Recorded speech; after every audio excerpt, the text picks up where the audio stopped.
Good evening, everyone. After more than a month that it didn't rain and all the grass became yellow, when the rain comes in America, it doesn't want to stop. So some Jews, they make some cotton, like cotton balls. A little bit rain, you have to return the product. It's not useful anymore. But you are the brave ones who came in the rain, Baruch Hashem. The Gemara says, Gadol Yom HaGshamim Keyom Tchiyat HaMetim. The days that it's raining, it's a great miracle, like the days of the resurrection of the dead. So when you hear it, excuse my language, it sounds like a joke. You compare the days that the dead bodies will rise from the grave to the days that we have rain every week here in America, every month, every 2 weeks. How can you even compare? So first of all, everything the Gemara is speaking about Israel, not about America or Europe, speaking about the Holy Land.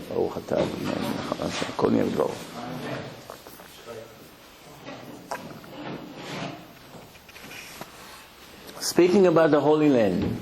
But still, in Israel you have summer, you have winter, about 5-6 months of the year you have rains, on and off. So every time it's raining, it's like a miracle, like the Tchiyat HaMetim, the resurrection of the dead.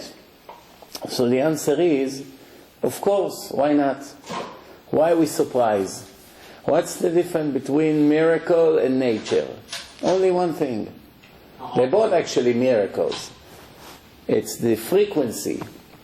How frequent, how often you have it.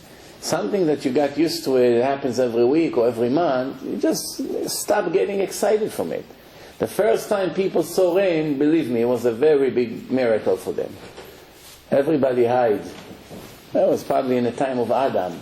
When Adam saw the first rain, I'm sure he was very shocked. All of a sudden water falling on him, out of nowhere. Second time a little less, third time a little less.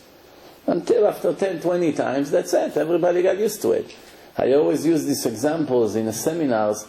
What happens if it will be a pink rain now or a green rain? Now, tomorrow morning. What will happen to the world? All the stock markets in the world will crash. Nobody would know what it is. Wow, it's the end of the world. Maybe out of space alien occupying the world and they poisoning us. Who knows? There's all kinds of theories. Everybody will be very nervous. By the time they will realize it's just a change in nature, it may be too late for us. The damage will be tremendous. But what happened? In the first day, if it's going to be a pink rain, everybody will hide under their beds. Nobody will go to work. You won't see people walking in the street with umbrellas. Because everybody think, who knows? Maybe it's a chemical weapon, it's an atomic war, who knows? Who knows? But the second time, a week later, when it rains again, already you see about 200-300 people on the street. Right? They saw last week, nobody died. They're now brave, they go. They have business to take care of. The third time, 50% of the people walking. After 6-7 times, everybody got used to it. Now what happened if a person was in coma? Imagine the Prime Minister of Israel, Sharon, open up his eyes after 4 years of sleeping, and he see pink rain. He will be very amazed when everybody walks with umbrellas, business as usual. So you see that in the first time it was a big miracle. The second time it was less and less until it became nature. Nature people got used to. That's all the difference. So the Gemara says, just because people are not amazed when it's raining so much, it's because they're used to it. But really, realistically, it's exactly the same miracle like taking a dry skeleton from the grave after, 500 years it's there and make it a human being again. That's no difference. This is a miracle and this is a miracle. So we should know. We have in the Jewish calendar special days. During the year we have special days. Beparashat Truma, what does it mean Truma? To give something. So it says K'hu Truma. Take donation for me. Not give, take. So everybody explained, because when you give, you're actually taking. You give, you're actually taking. Everything you do for others, you actually do for yourself or for your own children. You technically, literally, you did it for somebody, but really in reality, you're helping yourself. Because if this person will not give it back to you, Hashem will. One way or the other, you'll get back for what you did. It's like planting a seed in the ground. One day you'll eat from the fruit of that tree that you just planted the seed today. Yesterday I was in Cedarhurst here in Long Island, and after the lecture, which Baruch Hashem went very, very well, and one of the people there is the father of a girl that became, I don't know, maybe 8 years ago, Ba'alat Tshuva. Today she's in Israel. So when she got married, we made them Sheva Brachot in my house in Monsey, her and her husband. They used to live here in Queens. I already forgot about it, but yesterday, with the inspiration of the lecture, he got up in front of everyone. He said, I want to tell you that when my daughter got married, the rabbi made for us Sheva Brachot. It was amazing. I mean, we hardly knew him, and they did it from the heart. It's complimenting us. So I told him, in the end, I didn't really help you. Your daughter, she actually helped me. Because thanks to the fact that I did that mitzvah, I got to know her and her husband, and she was working in mortgages. And then I just moved into my house then. It was much recent. She made me the mortgage. So in the end, the money that I saved was much more than the Sheva Brachot, which reality-wise, whatever you do for others, you do for yourself. Remember these rules. Never feel bad, I did it for him. Even if that person later turns to be an ungrateful person, and he doesn't get anything, he doesn't give you anything in return, or he disrespects you, whatever the case may be, don't regret. Because if you regret, you lose the reward, that's for sure. If a person regrets on a mitzvah that he does, if a person gave $1 million tzedakah to some cause, and then he say, I wish I wouldn't give, he lost the reward. Should be very careful what you say. So that's why to regret, it's very foolish. It's like losing from both sides, losing the money and losing the reward. So whatever you do for yourself. So anyway, the Torah says, K'hu li truma. Take for me truma. No? So Chazal say, what does it mean, this truma? When the farmers cut their weeds, they give. There are 3 ways of giving. Generously, not so generously, and very bad. Bad, good, and mediocre, in between. What's considered good? 1 out of 40. Every 40 weeds, 1 you take out, you give it to the Kohen in Bet HaMikdash. So that's called generous. Average, mediocre, 1 out of 50. How much is 1 out of 50? 2%. Stingy guy, he gives 1 out of 60. There's no choice. Less than that you can't give. You have to give it at least 1 out of 60. That's called Ayin Ra. So it's very interesting, because when we review now, in a Jewish calendar, we have something very interesting. The Torah is speaking about 3 different kinds of metal. Zahav, Kesef, Unechoshet. Gold, silver, Nechoshet is bronze. What? Copper. Yeah, copper, it's the right word. Copper. Why? What's the secret in all those 3 words? Let's see one by one. What's Zahav? We have 3 letters. Zayin, Hey, Bet. Zayin, it's 7, right? Symbolize Shabbat. Now we're going to go to all the special days in the Jewish calendar throughout the year. Pay attention. Zayin, Shabbat. Hey, it's the 5th day of the week, and Bet, Zahav, Hey and Bet, Monday and Thursday, when we take out the Sefer Torah. It's special days. It's better than Wednesday or other days that we don't take the Sefer Torah, as far as this. Then we have Kesef. Chaf, Samech, Pei. Chaf, Kippur, Yom Kippur. Samech, Sukkot. Pei, Purim and Pesach. So Kesef, right?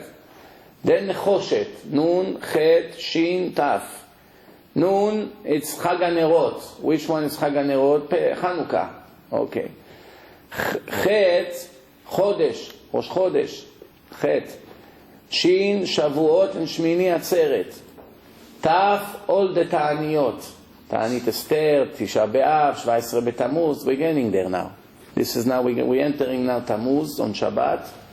17 days after, the ambush on Jerusalem started.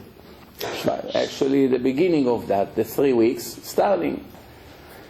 So, this is Zahav, Kesef, Unechoshet. That's one of the secrets inside the Torah. You know, when people, in the times when the Bet HaMikdash, the Kohanim did not have to worry about their parnasa. Why? They had all kinds of incomes. Wheat, barley, fruit in the Bikurim of the 3 festivals. They got every firstborn animal. The leathers from the animals they used to sell to make tefillin. They need the leather, right? So they sell some of the things that they got. They used to make things. They can make couches from that. They can make clothes from that. They can make all kinds of things, you know. From leather, you use it, so you make good profit. So from all over, they had income. Plus, all day they were eating shish kebab. Morning, afternoon, breakfast, free grill point. You don't have to pay for every spoon $10.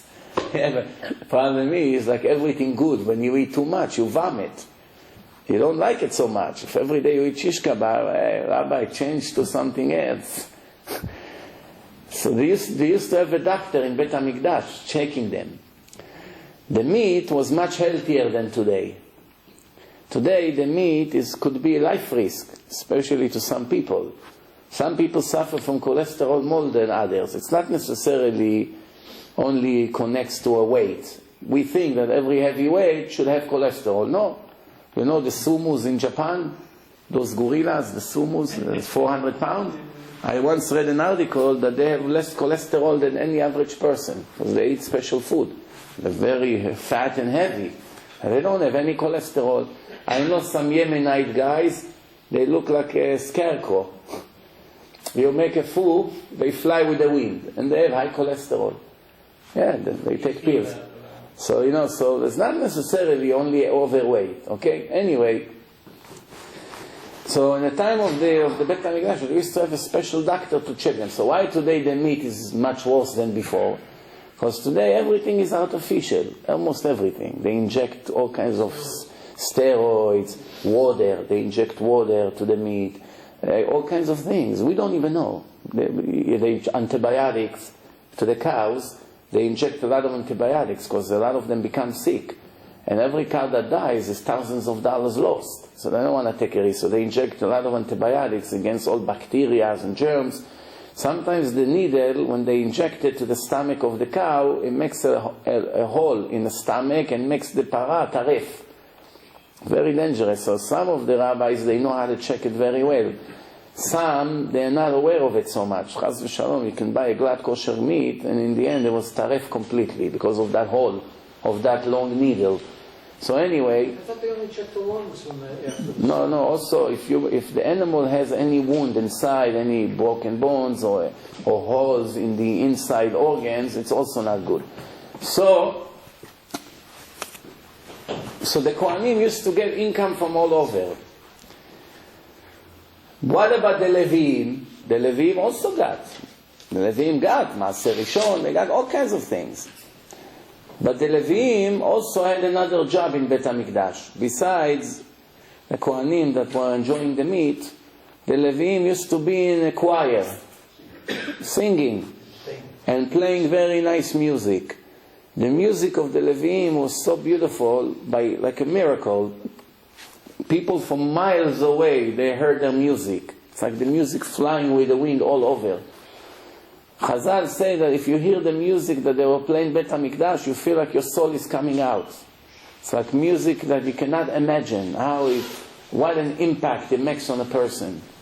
The violins, all the special tools that they use, all the instruments.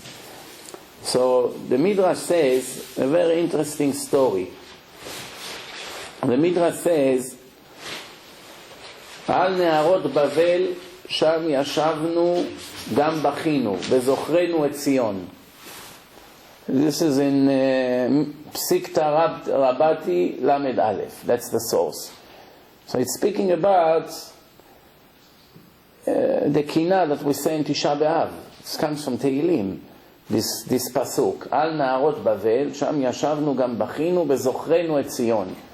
We used to sit on the rivers of Babylon and to cry when we remember Zion. Why? After the Bet HaMikdash was destroyed, where did the Babylonians send the Jews to? To Babel. So it's like you are in Israel, they throw you out to America, you sit in Los Angeles and you cry for the days you used to be in Yerushalayim. You know? Everything Israeli reminds you of your beautiful days there, where you grew up. A person always remember the place where he grew up. He can never forget it. So anyway, so it says like this. Amar Nebuchadnezzar LaLeviim. Nebuchadnezzar was the wicked midget that destroyed Bet HaMikdash. Nebuchadnezzar. He came to the Leviim in Babylon now. Now when the choir went to the exile in Babylon, so he came to them, he knew that they're playing unbelievable music. So he says to them, why are you crying? Instead of playing music, you're sitting and crying? Play for me some music. Take your violins and play some music. Let us enjoy. Play the same music you used to play in Bet HaMikdash, in the Holy Temple. So the Leviim, they became very depressed and shocked. Not only he destroyed our temple, not only he took us out of our land, out of our homes, he brought us here like slaves, he wants us to play for him music? Mentally, how can we play music when we're so depressed? But to tell him that they don't want to do it, obviously it's a death sentence. So what did they do? They chopped all their fingers to pieces, some of them with their teeth. They are biting their fingers off. So once you're missing fingers, obviously you cannot play violin, all right, or any other instrument.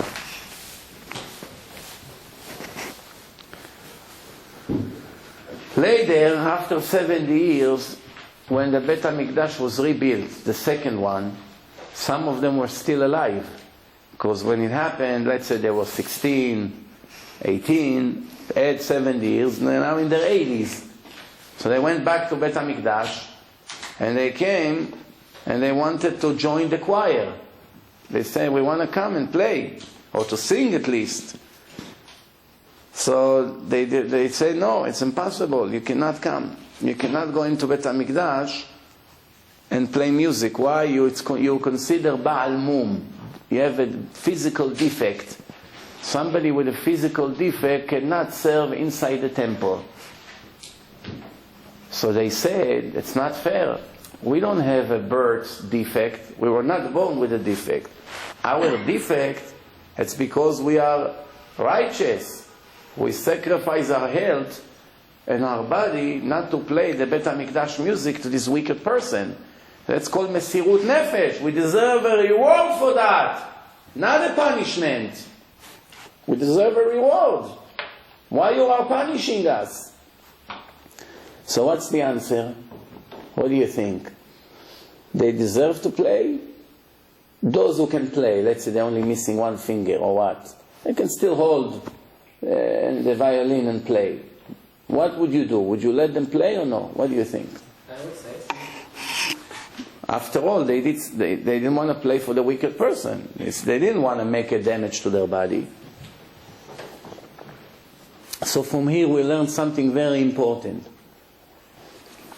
No matter what, a person is not allowed to wound his body.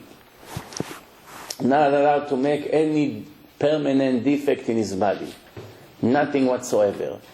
One person came to the doctor and he said to the doctor, "Doctor, I have a big problem. I have a strong desire for women and I make a lot of sin with the women. And many, many times I try to stop, I learn Torah, it helps for a day or two or a week, and then I go right back to make sins. And every time I make a sin, I become so depressed, I feel so horrible, guilty." Just on my way here, one guy sent me a text. He texts me every once in a while. So he said, every time I hear your lectures, This is his words. His words. He say, it make me realize what a piece of garbage I am. That's his words. If you wouldn't say it, I wouldn't call him that.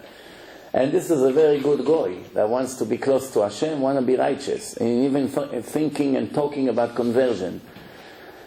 Why? When a person see, when a preacher or a rabbi, anybody speaks about what the sins that we make, if he's honest, so he's thinking in the entire lecture, who is he talking about? Everything he says, it's me. Speaking about this, it's me. Speaking about that, it's me. Speaking about stingy, it's me. Speaking about pride, it's me. Speaking about avodah zarah, it's also me. So I worship idols. I have my own idols. This movie star, this basketball player, this is all idols. What do you think? Huh? All kinds of things. So anyway, so the person went to the doctor and said, "Doctor, I want you to make me a surgery that I won't be able to be with a lady ever again. That's it. You make me with a permanent defect, and like this, I will never sin again." Same thing, a person that comes to the doctor, make me blind, that I won't be able to look at things that I'm not supposed to. What do you think? A person like this deserve a prize or deserve a punishment? What do you think? Why punishment? Why is he doing it? Do you know what a sacrifice it is to lose your eyesight? You're not going to be able to enjoy the world. Someone that is blind, the Torah consider him like a dead person. Iver chashuv kemet. You cannot see anything. You can't even enjoy the taste of the food.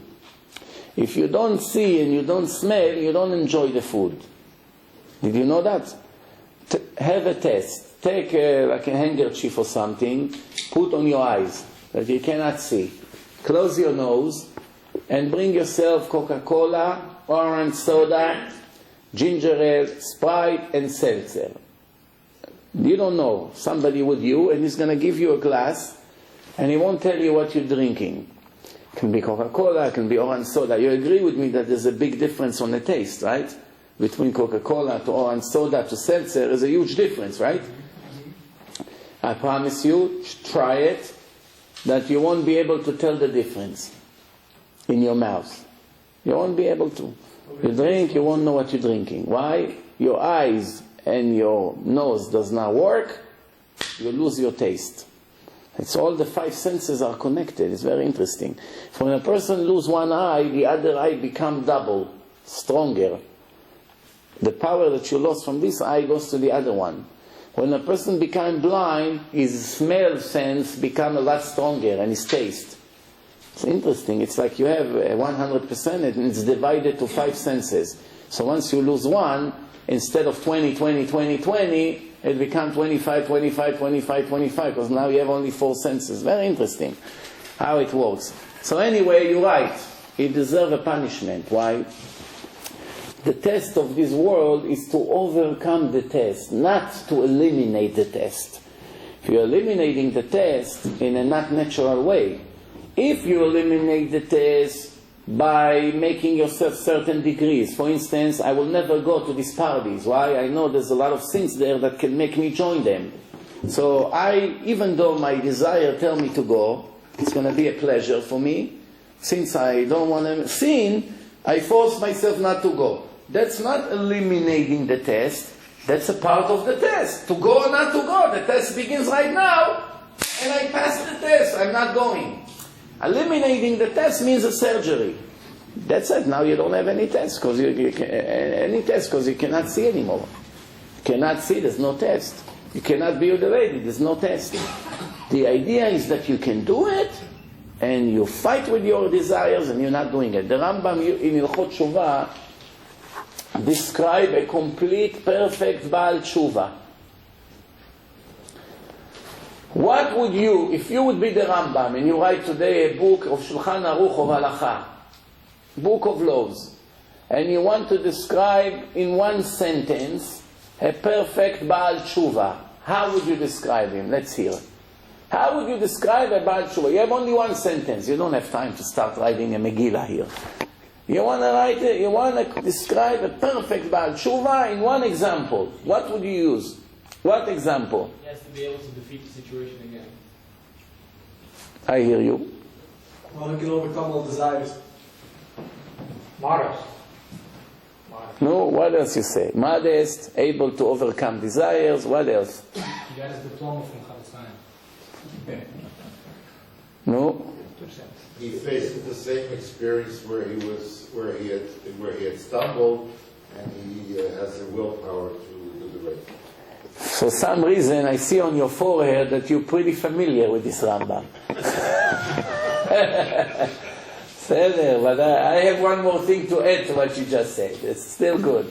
No, any other thing you say? So the answer is like this. Almost exactly as he said. The Rambam said, he described it in his own words, but I will describe it in our language. This is what he says. A person used to be secular. Makes all the sins that possible. He has a girlfriend. One day he decides to stop and he goes to yeshiva to learn Torah.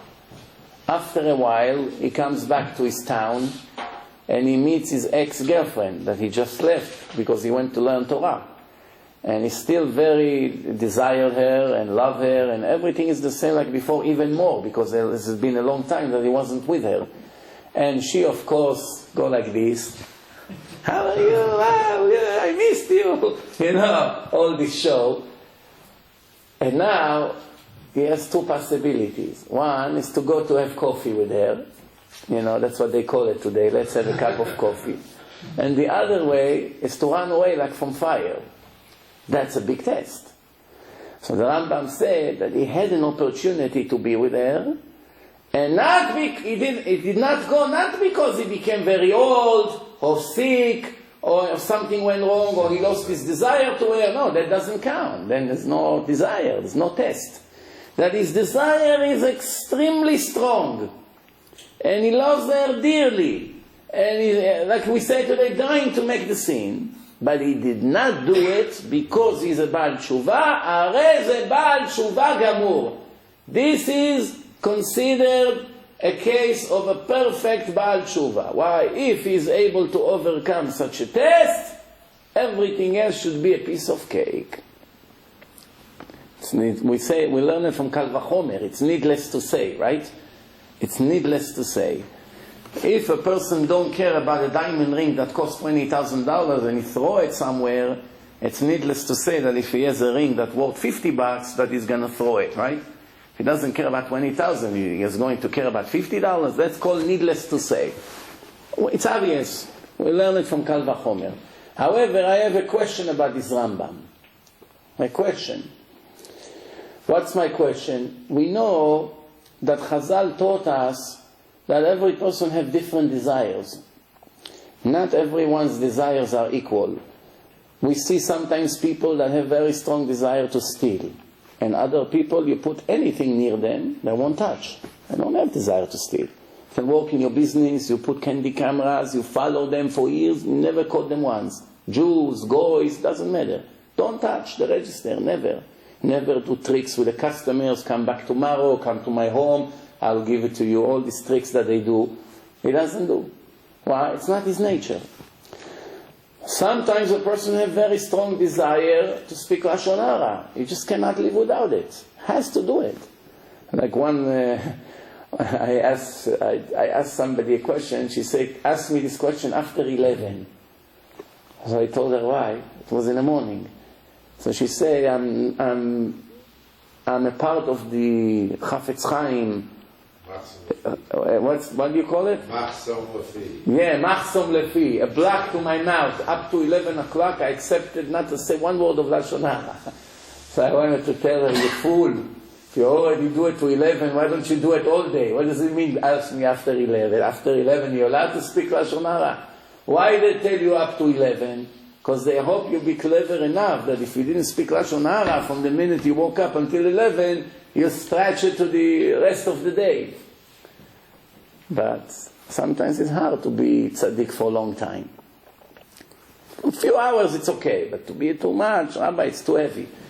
You know, also same thing when you raise kids.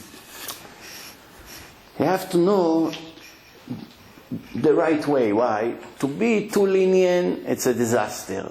To be too strict, it's just as the same desire, the disaster. So I give you an example. To raise children, you have to be like a chicken. a female chicken. Why? That's the connection. When a female chicken sits on the eggs, in one hand it warms and protects the eggs and makes the chicks grow beautifully until they come out. On the other hand, the mother makes sure that it does not put all her weight on the eggs.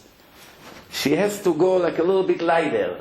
You know, when you walk on something, you don't want to put all your weight on it. Why? If she puts all her weight right away, it's smashed, crushed. That's it, you kill them. Same thing with the kids. That's what Chazal say. Yad Yemin mekarevet, Yad Smol docha. The right hand pull them towards you with love and warmness, and the left is tough. Left is always judgment. In Judaism, in Kabbalah in general, the right is mercy, the left is judgment. Same thing. Water is mercy, wine is judgment, because it's like blood. Many examples, like light and darkness. So it's mercy and judgment. This is how it goes. Today, I think that you have to use your right much more than the left with the kids. In the old days, kids used to accept toughness with certain understanding. I know my parents want my favor and they're tough with me, so they cooperate. Today, as soon as the kid sees that you're tough with him, he rebels against you. You get nothing with that. On the other hand, if you let them do whatever they want, they destroy you. Age 14, 15, you're afraid to come home. You have a gangster at home. So what's the solution? Sometimes there's no solution. There's nothing you can do. Whatever you do, it doesn't work with him. So the only option sometimes is to stand every day and cry to Hashem to help you. Like in everything else in life. Just when we realize that there's nothing else we can do with our ishtadlut, with our efforts, what do we have left? So cry to Hashem. Well, that's it. Anyway, He does everything for us. Also, He'll do a little more. We'll do a little more. One of the Tanaim in a Gemara was so poor, and he didn't have what to eat. One time he came home, there was nothing to eat, and he saw one clove of garlic. Imagine you didn't eat for 3 days, and now your lunch or breakfast is going to be garlic. Spicy, smelly garlic. Oh. So he had the garlic. And of course he fainted right away, and he lost conscious. He's not conscious now. He sees, now the people that came and saw him laying down, they saw that he smiles, and like sparks coming out of his nose. Later when he woke up, they asked him, why are you smiling? And we saw like sparks coming out of your nose. So he said, I saw Hashem speaking to me. He saw Hashem for real. Today we have a lot of crazy people. They call and say, Rabbi, I see Hashem, I see Eliyahu Navi, I see this, I see that. People like this, unfortunately, they need a psychiatrist. Yes. If people see them in a dream, that's a different story. It can be demons. There's demons who call Yehudae, like Jews. The name of these demons, there's a different kind of demons, it's called Jews. The Jewish demons. What does it mean? This is demons that come to you in a dream and they have the ability to look like any rabbi that they want. Like Ben Ishchai, they can come like the Baba Sali, the Rambam, the Stipler, whatever you want. And they talk to you and you're sure, wow, we wake up, like you feel you won the lottery, wow, I just spoke to the Ari HaKadosh all night. And in reality, it was this demon playing with you. You understand? And these demons are very, very small. They go into the ears of the person, deeply inside, and they whisper things. And when the person wakes up, he thinks that I was speaking to somebody. We're whispering in his ears. It's hard to understand how it works anyway, but just to give us an example. So these demons, they play with us. But today there are people, not when they sleep, when they're up. I see God, I see this, I see that. They need treatments. They really do. So this Chacham, when he woke up, he told them, Hashem was speaking to me. So they say, well, what did Hashem say to you? He said, I asked Hashem, how long I will have to continue living like this without a piece of bread? What am I asking? I'm asking a fancy horse? I'm asking jewelry? What am I asking for? Meat? No. Just one piece of bread a day to eat, to survive. What is this? I walk 3 days, I cannot eat. I'm thinking, oh, in another hour or two I'll be dead. So Hashem told me, do you want me to return the universe to the beginning point? Maybe you will be reborn in a better fortune, in a better time period. Because you know, we have the cycle of the horoscope, the 12 months that we have, 365 days and a little bit. That's the time it takes Earth to circle the sun. Every month it's 30 degrees. Altogether 360 degrees, so every month it's 30 degrees. If you're born in the first 30 degrees, this is your fortune. If you're born in the second 30 degrees, between 30 and 60, you have a different fortune. That's a different sign in a horoscope. Like twins, Aries, all these things. So, even though every month is different sign and a different fortune, not only that, every day of the month is different fortune. So it means in the first 30, you can be in the first 1 degree, in a second, in a third, in a fifth, it's different. Even the hours of the 24 hours is different. Which means if the baby is born let's say on Dalet Be'adar, which is the 4th day of the month of Adar, it makes a big difference what time he was born. 9 o'clock in the morning or 6 in the evening. A big difference. Not only that it goes by the hours, even the minutes makes a big difference. Not only the minutes makes a big difference, the seconds can be critical. That's why we're not allowed to induce labor unless if there's a risk to the woman or any kind of risk, or to the baby, then we're allowed to interfere. But other than that, we have to wait until he's born naturally because we don't want to interfere with Hashem's plans. Same thing, we're not allowed to disconnect old or sick people from all the equipment that they are connected to, because we cannot interfere with the time of their death. The same thing, the time of the birth is critical, the time of the death is also critical. And we had cases that doctors disconnected people an hour before the real time, and these people had to be reborn and be reincarnated in the body of a baby to live an hour and to die. Just because they did not finish their previous life fully. There was a famous case of an American doctor. I heard about it about 15 years ago. I was working in a hospital here in Brooklyn, and when nobody saw, he disconnected an old man from his machine, from the oxygen there. For 2-3 minutes, he plugged it back in, and he's dead by now. From that moment on, every time he had a nap or sleeping, this old man came to him angry in a dream. Doesn't leave him alone. What did you do to me? You murdered me. So the doctor said to him, what do you want? I was feeling bad for you for a few weeks. You're laying there now. There's no chance for you to live. I wanted to save you and your family the suffering. I meant well. I'm sorry, I didn't know it's so bad. He doesn't leave him alone. Then he told his wife, this American doctor, which was not religious at that time, he said to his wife, this is what's happening to me. And the first time, she didn't pay so much attention. But she saw one day in the office, on the couch, he's laying down and he woke up all nervous. In the middle of the day, when he comes to him. It became a real burden for him. So he went to a rabbi. The rabbi told him, next time he comes to you, tell him, okay, I made a mistake. I apologize. Forgive me, please. Tell me what I have to do in order for you to forgive me. Tell me what I have to do. I'll correct what I did. Next time he came, so he told him that. So he told him, I want you to quit your job. He was a very famous doctor, making fortune. Take all the money, open a yeshiva in Israel, fill it up with students that learn all day Torah to the merit of my soul. It's not a cheap thing. Leave everything. And you yourself also go sit there and learn with them. With all the money, he had millions of dollars, many millions over his career. And that's what he did. He had no choice because he just couldn't sleep. He didn't leave him alone. I guess he had some merit, this old man, that he had permission to disturb him so much. Not everybody gets permission. We don't know exactly 100% how it was, but the bottom line, he became a big Baal Tshuva and he told that story. If he wouldn't become religious, we wouldn't know about that story, yeah.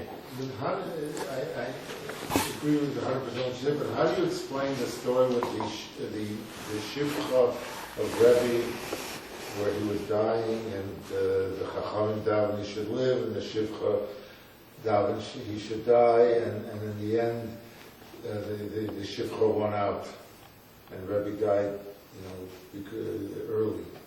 So what's the question? He was suffering very much. Yeah. And the Gemara brings that the shivcha caused him to die quicker than what the Chachamim would have. He would have died in the Chachamim, and the Ran seems to say that it was all right. Yeah. I never understood what you said. That's already a different case. I mean, I don't see the connection between that case to this case.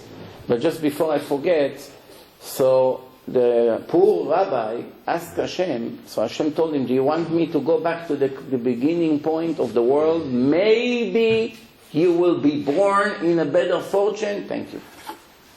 So he asked Hashem, if you're going to do such a thing, you won't be able to make me born in a better time, because he was born in a time of poverty. So he asked Hashem, depend. Listen to this conversation. Depend. Depend on what? Did I live already most of my life or not yet? Did I pass 50% of my life yet or no? If most of my life is behind me, leave me the way I am. And if I still have many years to live, more than what I lived already, then maybe yes. So Hashem told him, you lived most of your life already. So now he knows that 50% is at least past already. So he asked Hashem, okay, fine, but still, why do I have to live like this? So Hashem told him, isn't it enough that one day when you leave this world, I have 13 rivers of special fancy oil for you. It's called parsimon oil. I don't think it's the parsimon that you buy in the market here, this orange fruit. It's something that the Gemara used, which was a very fancy, I don't know, like oil or perfume, or both of them combined. I don't really know what it is. It was something very fancy at that time. And it's an analogy here, obviously. So he asked Hashem, only 13 rivers? So Hashem say, don't you want to leave some to your righteous friends? So he told Hashem, if I was talking to a person that have X amount of gifts to give, then if you give me a lot, it comes on the expense of my friends. But you, Hashem, have unlimited amounts of gifts. You have a problem giving me and giving them. So Hashem told him, if you won't be quiet, I will shoot an arrow into your foreheads. Well, that's when the sparks were coming out, and he smiled, and he woke up. That's the story over there. So I'm sure there's a lot of secrets in it. All the stories in the Gemara, you don't learn them literally the way they are. There's a lot of secrets inside. Most of the secrets we don't even know anymore. But the Maharal has an explanation about all these stories in the Gemara. Especially many of them sounds very, very strange to us. We don't understand. Like an eagle the size of a city was landing on a tree. So how big was the tree? If the eagle was the size of a whole city, imagine the size of the tree. This is all analogies. We don't know. But we know that the Ari says that all the secrets of the Torah Shebe'al Peh are in the stories of the Gemara. Secrets. It's all secrets. Chazal hid the secrets inside. Because some of the secrets were in such a high level, they're not for ordinary people. Only for very, very big Chachamim. So anyway, going back to what we said, a person is not allowed to eliminate the test by making a physical change in his body or anything like this. He has to pass the test. And the test comes, he has to pass the test. But he's not allowed to run and look for the test, as David HaMelech did. David HaMelech told Hashem, why I'm not going to be one of the wheels of your carriage. You have Abraham, Yitzchak, and Yaakov, 3 wheels. You need one more wheel. Let me be the 4th wheel. So Hashem told him, you cannot be. So he said, why not? I'm not righteous enough. I dedicate all my life for the truth, for Hashem, to praise you, to do mitzvot. What? I mean, what else do I have to do? So Hashem told him, they had very, very difficult tests, and they passed the test. You didn't really have a massive test yet.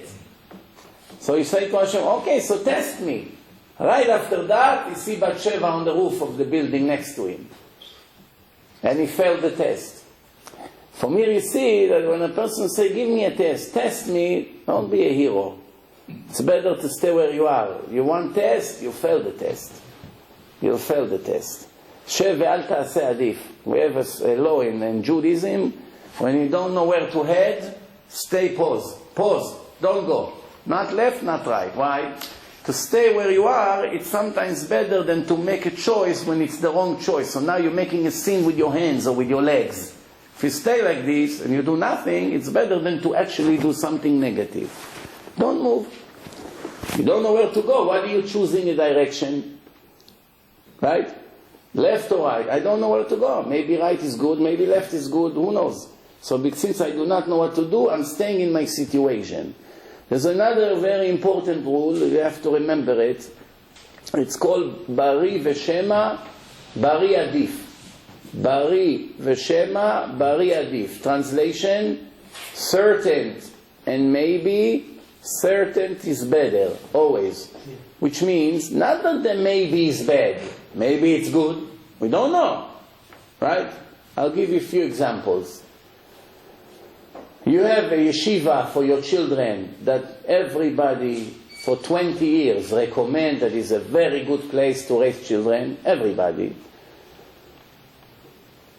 Today it's almost impossible to find a place like this in the world.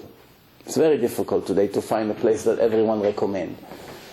But let's assume it's possible. So a place that everybody recommends, and a yeshiva that some people recommend, some people criticize. Maybe the people who criticize are just evil, jealous people that wants to make bad reputation to this yeshiva because of personal reason. Maybe. I don't know. Maybe they're lying. Maybe they're making a mistake. We don't know. But maybe they're right. Everything is possible. Since you have a certain guarantee, and you have a 50-50 or 70-30, why would you gamble and take something that is not 100% when you have a possibility to take 100%? Always, always in business, in marriage, in children, in relationship, in partnership, in stock market, when you have 2 possibilities, this is guarantee and this is not, you don't touch the maybe. Don't use your heart, use your head. Now here is another example. 2 people come to collect tzedakah from you. One you know that is 100% reliable. You know, you don't believe, you know. You know him, you grew up with him, you saw him how he behaves with people, you saw what he does with the money, you saw everything.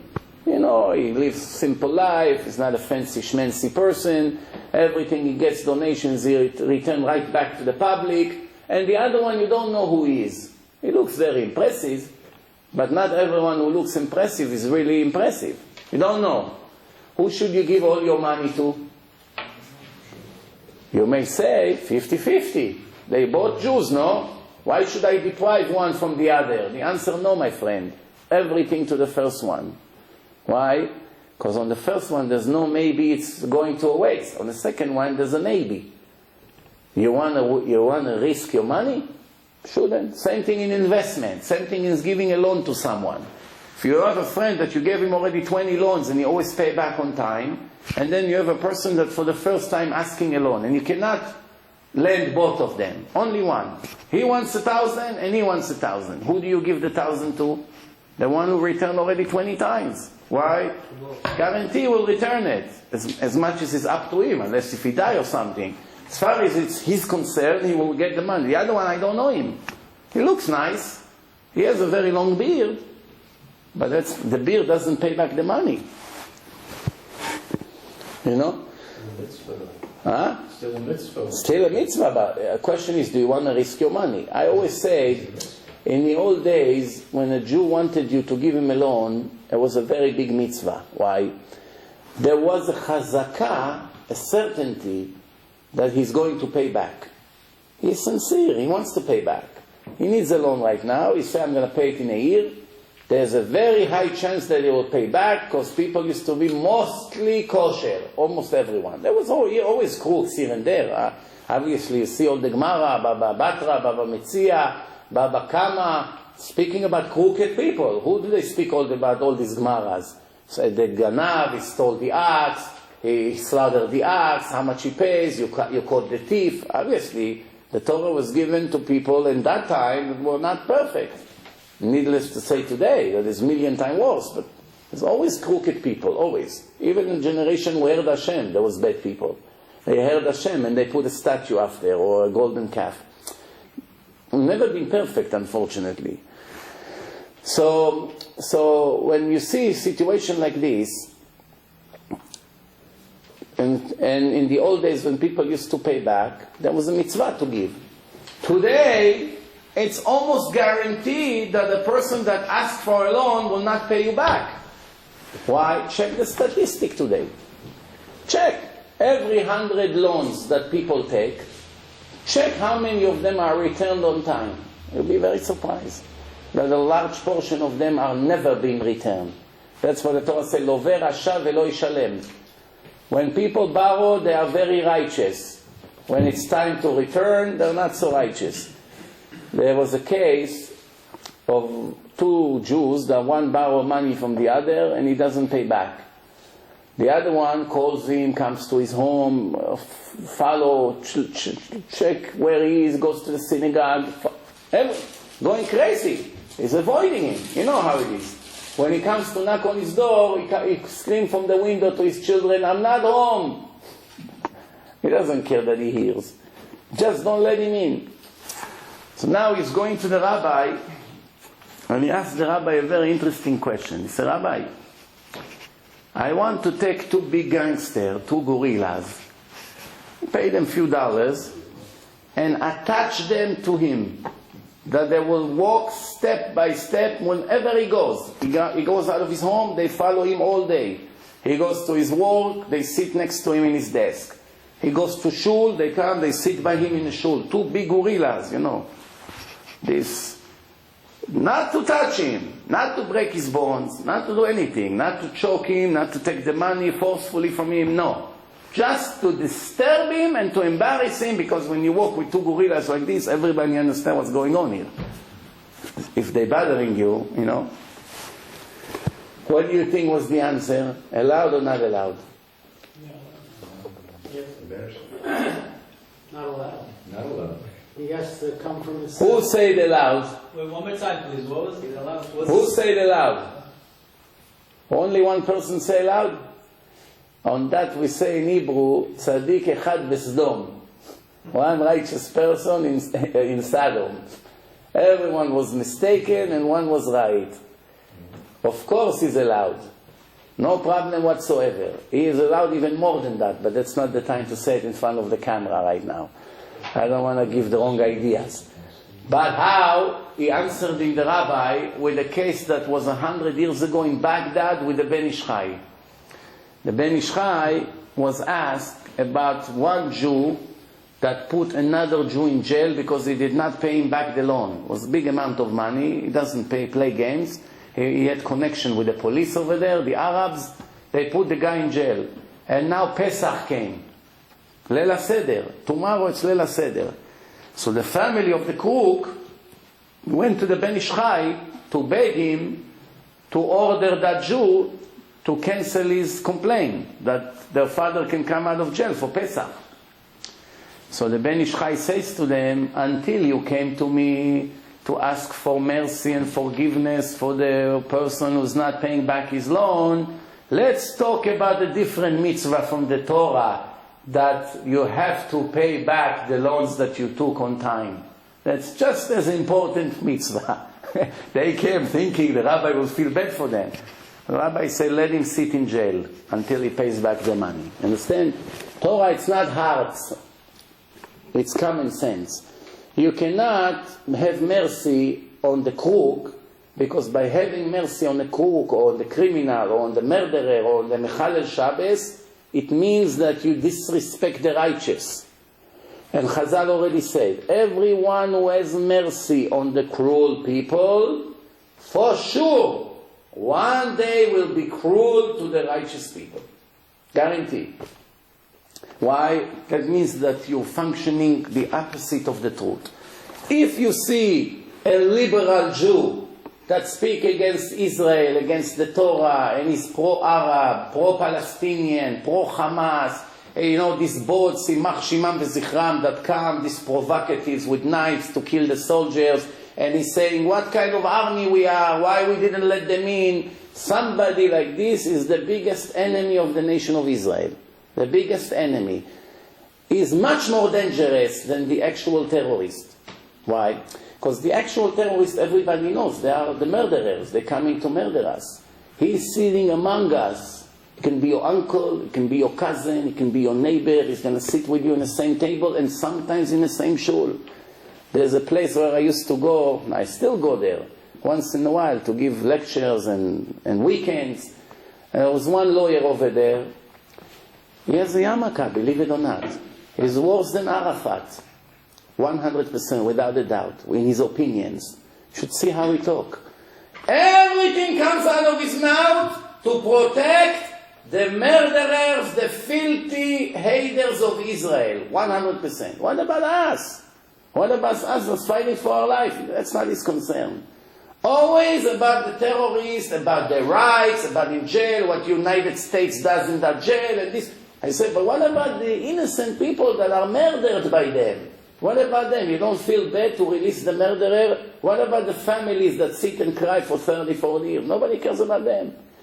Everything the opposite. That's what happens when you're not connected to the Torah. And this is a guy who walks with a yarmulke. He goes to shul on Shabbat. Walk. Doesn't drive. He walks. He's a modern Orthodox Jew. Amazing. He's not a foolish person. He has a very high degree from a very good university. He's a successful lawyer.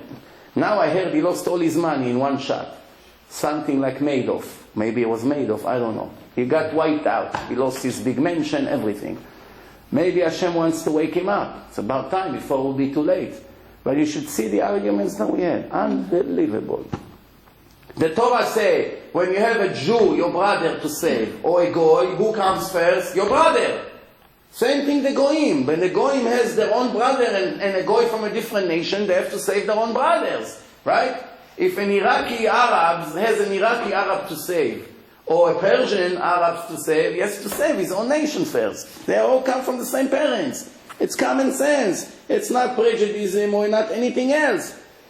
So he said, no, absolutely no. I will help the other one. I'm going to help the other one first. Everything the opposite of the Torah. Sometimes you see secular Jews, they're not keeping mitzvot. But common sense, they're much more on a point than this guy. And believe me, United States is full of guys like this. Just around Obama, it's plenty of Jews that runs the show, and they are the biggest danger to Israel. Because of them, Israel is falling apart. The good news is that when their time comes to pay for what they did, their punishment just will never end. All these liberal Jews that protecting the enemies of Israel, avoiding budgets, putting pressure on Israel, making Israel giving up the Holy Land to the filthiest terrorists on earth, they are just as bad as the terrorists and more, because the terrorists are foolish. They achieve nothing. They achieve nothing. What makes them achieve something is the political pressure. The few knives that they came and tried to kill the soldiers, and they almost killed 2 or 3 soldiers, what did they get by that? What brought them the achievements now that Israel is falling apart and they have to open Gaza to let the terrorists bring some more weapons is what the politician says in the United Nations, in America. Yeah, no, it cannot go on like this. Why? Jews. Why the Jews are like this? Sometimes because they want to show the goyim here, we honest, we objective. They're trying to be objective because they're afraid to lose their job, so they became the biggest enemies of us. Even the Goyim are wondering, how can it be that these Jews are against Israel in the Congress? You have some Goyim in the Congress, they can't believe what's going on. They fight for Israel. And here is the Jew that fights against Israel. What they're going to think? Where is your brain? Ha'ikar, he has beautiful degrees from the best universities. That's why Chazal say, Dat kanita ma chasarta, dat chasarta ma kanita. If you cannot take the truth of the Torah and translate it into actions in your own personal life, you are a worthless human being. You're worth gurnish, zero, dust in the wind, not even. This is it. You should know that. The truth hurts. The truth hurts. But what can we do? You have to say the truth. Whether people like to hear it or not, it's very necessary for them to hear the truth. Just before I finish, one last thing for today. Rabbi Zera came to Israel. He moved to Israel. When he came to Israel for the first time, he decided, in the old days, how they used to cure themselves? By putting a leech on the veins, and the leech sucked the blood. Today we have human leech. They know how to suck your blood. But in the old days, people, they were not sucking each other's blood, so they needed leech. So they put the leech sucked the blood. So in the day that the leech sucked the blood, you lose, 1 liter of blood in the whole day, then you become a little bit dizzy, no? You cannot run and play basketball that day. Relax, lay down, and eat a little bit, more meat. You need to eat meat, some liver maybe, and it makes you strong for the next day. So he was weak. After he lost some of his blood, he was weak. So he decided to go buy some good meat to eat. So he doesn't know, it's the first day he's in Israel. First day, he just arrived. So he doesn't know, so he went to search for the butcher. Comes to the place, and the butcher over there, he asks him, how much is 1 kilo of meat? Kilo, it's 2.2 pounds. So how you want, 4 pieces of meat, let's say. So he told him, it's 60 litra and 1 patch with a medal. That's the price. So the rabbi asked him, what do you mean? So you have to pay me 60, you get 1 kilo, and you get a patch with my medal stick. So the rabbi said, are you serious? He said, absolutely. Right. That's the rule here. So the rabbi said, okay, I'll give you 70, don't give me the patch. I said, no. The patch is necessary. He said, I'll give you 80, don't give me the patch. He said, I'm sorry, the patch you have to get 90. No, sir, you get the patch. I'll give you 100, almost double.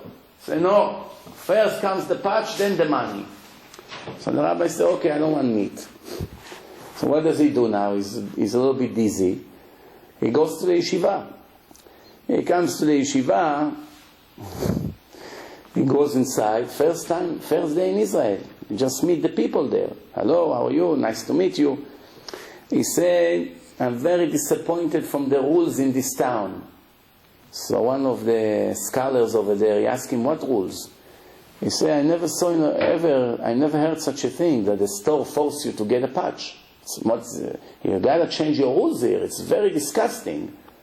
So they told him, what rules? Who told you about this rule? He said, I went to the butcher, say 60 and a patch. They say 60 and a patch? He wanted to give you a patch? This is a religious Jew? Cannot be. Where? Tell us the name of the store. Who is he? He said, the store over there in that street. Right away, the whole yeshiva, they were amazed. How can it be? Let's go right there to the store to find out what happened. They ran quickly to the store. What do they see? The family of the butcher carry his coffin.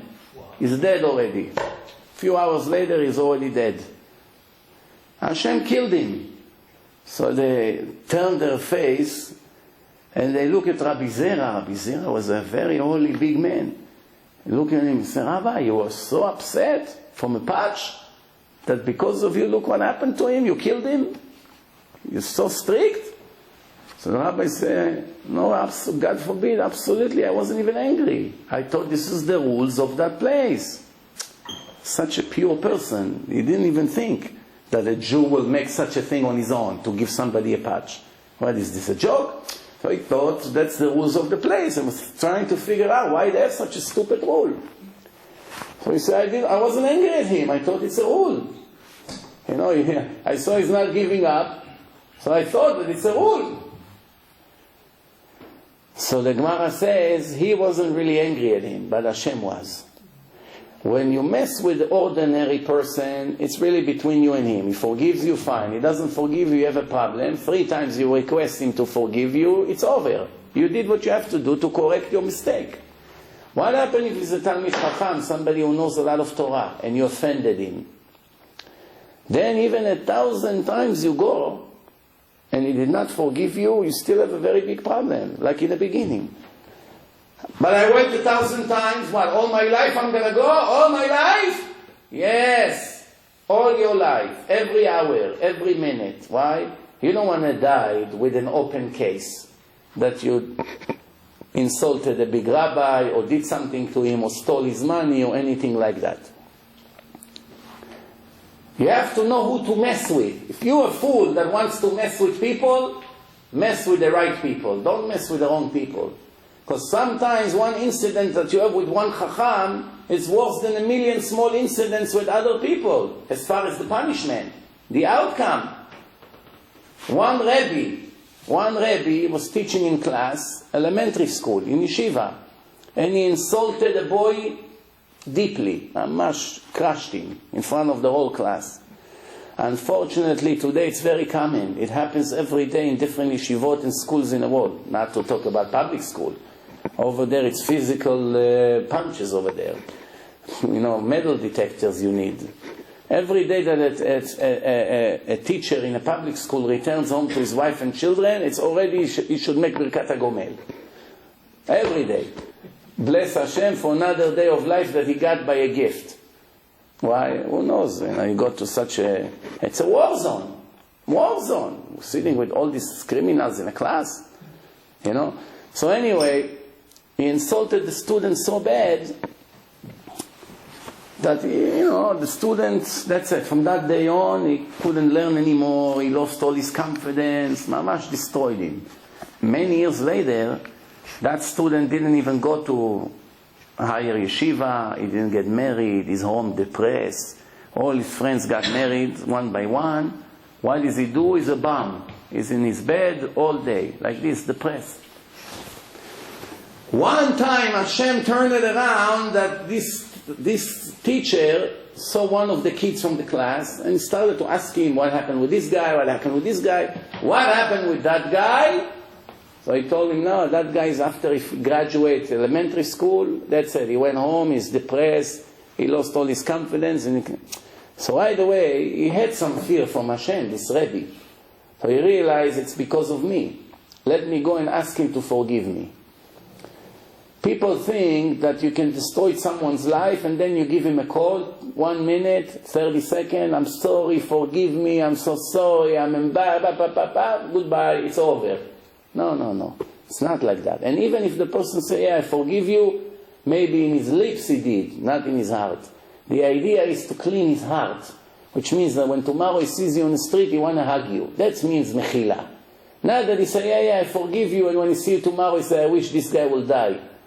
Even though he told him yesterday, I forgive you, but in his heart, he's still very upset, he's wounded. So he went to his home, and he told him, please forgive me, I made a big sin to you, I regret it. So the student told him, absolutely not, how can I forgive you? You destroyed my life. You want me to forgive you? I can't, I can't, even if I want, I can't. So the Rebbe begging him, no, please don't be cruel, you know, the Torah says to be merciful. Yeah, I know, I admit. So the student told him, there's only one way I can forgive you. If you will take all the children of the class, that they're all adults today, married, you bring them all to the same school, to the same class, all of us will sit, and you stand with me in front of them and apologize to me in front of the whole class and ask for mechila, because all these people that were there that day must be in a class. So he told him, wow, it's not realistic. Some of them lives in America, one guy's in England, they live all kinds of places, you know, how will I be able to bring all of them to the class? He said, you have a problem. You want mechila, that's the price. Since the Rebbe knew that he's in a deep hole, gotta clear this up. Life is not a picnic, as I always say. Sometimes you gotta sweat for something, a lot. He went to the biggest Rav in the world. I asked him, according to the halacha, if I'm not mistaken, it was Rav Eliashiv. Today is 100 years old, 101 almost. But that was years ago. So he asked him, Rabbi, that's the condition. Am I obligated to do what he wanted? I calculated how much it's going to cost me to bring all the guys to the class, $20,000. I have to pay them for the airfare, to some of them, for the days they're going to miss from work. They have to fly back and forth. It's going to be a few days. I calculate everything together, $20,000. Am I obligated from the Torah to lose so much money? It's 2 years of my life. What am I making? I'm a Rebbe in Yeshiva in Israel. I make $1,000 a month. It's almost 2 years of my life I have to give just for this guy to forgive me. So the rabbi looked at him and said, I'm surprised you even asked such a question. What's the question? Of course you are obligated. You murder the soul and you're asking if you are obligated for $20,000 to revive it back? What? You couldn't believe. For us, the poor guy, don't exaggerate, Just tell him that you forgive him, buy him a nice gift, I don't know, buy him a nice laptop, and goodbye. $20,000. Think about it. For this Rebbe, it was 2 years of his life. 2 years of his life. Some people, it could be 5 years of their life, 10 years of their life, depend what they make. It doesn't matter. You want to go to Olam Haba, Habibi? You cannot go to Olam Haba when you crush the Jew. You cannot. You go there, you have a problem. You come to your trial, first thing they focus on, look what happened to this guy because of you. Look at the business he lost. Look at the marriage that he got cancelled. Shidduch got cancelled. Nobody wanted to marry him. You know the famous story with the Rashash, no? The Ashkenazi Rashash. There's two Rashash. Sfaradi and Ashkenazi. The Ashkenazi Rashash, in the end of every Gemara, you see his commentaries on the Shas. His name is Rav Shmuel Shtrashun.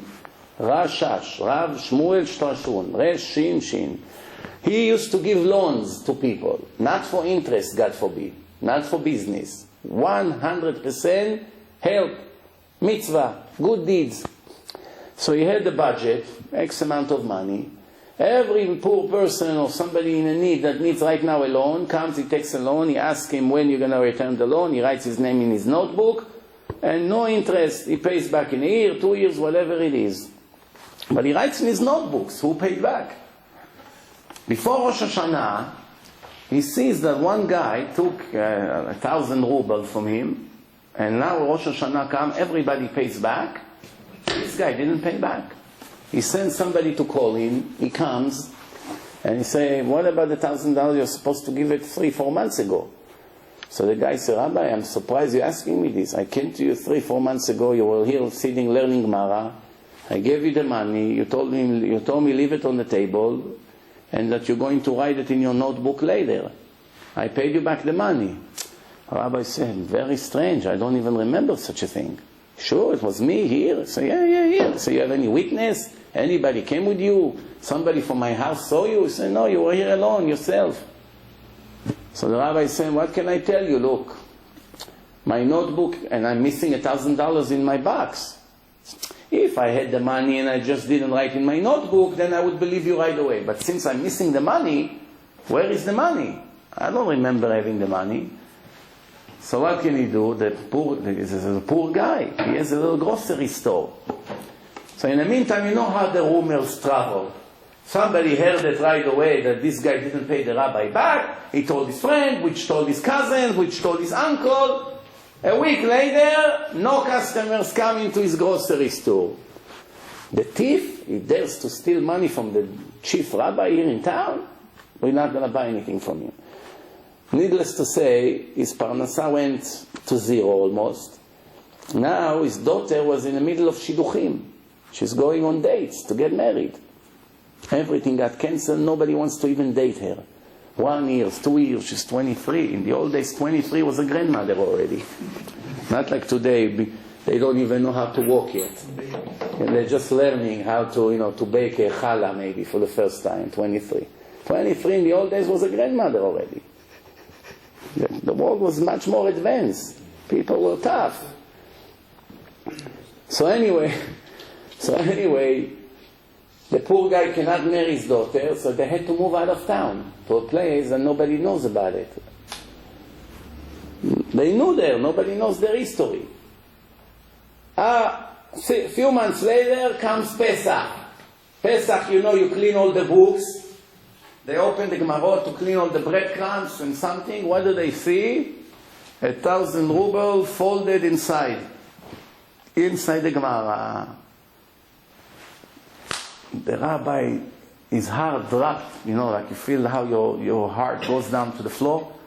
He was right, he gave me the money and I didn't write it down. Now he saw the Gemara, he remembered that the time that he said that he gave the money, that's the Gemara he was learning that week. Right away he ran to the grocery, big sign, out of business. A real out of business, not like today. Today every out of business, believe me, it's not true. It's just a way to bring customers. Soon he's going to change his corporation and steal the money from all his creditors. By bankruptcy. The United States of America are allowed to be a thief. They just call it bankruptcy to protect you from all your creditors. Let's see, when you give somebody merchandise and he does it to you, the laws of United States, Rabbi. Just in case you wonder, all these people who does it, they are 100% thieves. When they come to Shamayim, they're going to have to come back again to return all the money they stole from all the creditors, include the goyim. Include the goyim. They did it to a goy, I don't know, somebody gave him merchandise and he went bankruptcy and he took the money and went and opened a business with a different name. He owes the goy whatever he stole from him. 100%. If you really lost all the money, innocently, mistake, or business went very bad, or something happened, or I don't know, a storm crashed the store, or anything like this, still owe the money to the goy, but at least he's not a thief. It's a difference when you are a crook or when you were forced not to pay back because of different reasons. But he still needs the goy to forgive him, to make some kind of a settlement with him. Listen, I owe you 100,000, but look at me, I'm broke. I lost my house, I don't have a car, I sold even my watch. How about I give you, I don't know, I have 5 suits and I have this and I have that and I have an old car. I'll give you everything I can. It's maybe worth $15,000. And you sign for me that you forgive the loan, the money. Once the guy say, I forgive you, he got saved. Or the Jew, of course, needless to say. But if he didn't do it, he has an open case, Habibi. Here they forgot about it. 7 years later, your credit will be clean. But in Shamayim, your credit is not clean. And that's what's important. So Rav Shtrashun ran to the grocery, out of business. He asked around, he moved a few months ago to that town. Right away he ran to that town, he comes, if asked about him, he found him. Forgive me, I'm sorry, what a damage I made to you. He told the Rabbi, what's good is that, forgive me. Look at this daughter of mine, 23, she's not married. You think she ever going to be married with the reputation that you made me? So the rabbi said, no, you have to find a way to forgive me. I'll do anything you want. So he told him, yes, I have only one way to forgive you. You marry my daughter to your son. You have a very important son. He's a very big rabbi, learning Torah all day, all night. Marry her to him. Now, this girl is a complete ignorant. She doesn't belong to a big chacham. Yeah, she grew up. It wasn't like today, every girl goes to Bet Yaakov and learn math and English. There's girls that, they bake bread, they go to the lake, bring water, they sew. They hardly knows how to read and write. Girls wasn't like today that every girl, she's just as smart as the boys or even more. In the old days, girls didn't know anything. They only knew how to cook, how to bake, how to bring water, how to take care of the babies. That's it. That's what the women did. So, now the guy, he asked his son, you want to save me from Gehenna, from hell? Here is your chance. So he said, listen, the girl is pretty, she's okay, she's just not educated, I'll educate her, I'll teach her. We'll solve the problem one way or the other. And he married her. So from this story we learn two things. How dangerous it is to jump to conclusions before you check very well. But the things we learned, which is more important, is that when Hashem wants to marry two people, and this is a very out of the ordinary shidduch, Hashem will make it in such a way, nobody would offer this girl to this prince. Nobody would even think to offer such a shidduch. Rabbi, we have a girl for you, the daughter of the farmer that doesn't know how to write her name. No shadchan will make such a shidduch. But since Hashem wanted them to marry, for whatever reason, He made it in such a way, just when you think your life is over, don't cry, my friend. It could be the best thing that happened to you. Why are you crying about something you don't know? Maybe it's very good. Maybe it's very good. Okay, that's it for today. If you have any question, now is the time before we finished. If not, next Wednesday, 8:45, Bezrat Hashem. Try to be on time. Yes? If you ask a Jew to forgive you and he says, I forgive you, like, as you mentioned, like with his mouth, but in his heart he doesn't forgive you, will you have to come back as a Gilgul, or? If it's money, and he say, I forgive you, you don't have to give me the money, you dismiss. But as far as his pain in his heart, you have to make sure and go and check and see how he behaves to you. You come a week later, you see if he has a sour face or he's smiling and hugging you like it used to be. You see right away. It's hard for people to pretend that they love somebody that they hate. So if you see that everything is fine, then you know he really forgives you. The way to make a person forgive you is to buy him gifts. Because when you give something to somebody, it creates love. Try. If you want a girl, you go on a date, you want her and her parents to love you, all you have to do is bring them flowers. After she gets the first rose, 50% you in. You buy a bottle of wine to her parents, or nice, beautiful flowers, you put $100, it's worth it. Right away, what a guy she brought. How do they know? The flowers made it. If you go with nothing, can be the best guy on earth. What a guy she brought. You understand? That's the way we are. We get a gift from somebody, we love him. You understand? Then you can never judge him later on. If you judge in a court, even if you got a smile from him, you're not allowed to be a judge in his case. You know that? According to the Gemara. We have a story with Rabbi Nan. He knew the guy, he just knew him. He couldn't judge him anymore. Why? In Sukkot, he brought him a basket with fruits. They used to bring to all the rabbis in Yerushalayim. So he got a basket from this guy a few months ago. Then he couldn't judge him anymore. Why? Even though the guy had to bring the basket one way or the other, he didn't bring it for him. Since I received from him some fruit, I cannot see the truth anymore. Right away my heart tells me, I got to save this guy. That's the way it is. If you smile to somebody and then a minute later you find out he's the judge in your case, you see right away how he likes you. He's already your buddy. Oh, what did you do? You saw him in the elevator, he didn't know he's the judge. He wasn't wearing his black kilt yet. You saw him in the elevator, he said, how are you doing, sir? How are you doing, guy? He didn't know he's about to judge you, and you didn't know he's about to judge you. 10 minutes later, he sits in the court, you see he's the judge. Right away, you see how he takes your side. And you know what's the best? That he's not even aware that he likes you more than the other because of that smile. It's automatically affecting him. He cannot see the truth. It twists the common sense in our head, and we cannot. That's what the Torah says. "Shochad ye'aver einei chachamim." The bribe will blind the eyes of the sages, of the righteous. Not that they will see the truth and pretend that that's the truth. No, it will blind them from seeing the truth. They will be sure. They swear in their life, I judge fairly. Connect them to lie detector. They'll say the truth. But in reality, they did the opposite of the truth. They just couldn't see it. Baruch Adonai L'olam. Amen v'amen.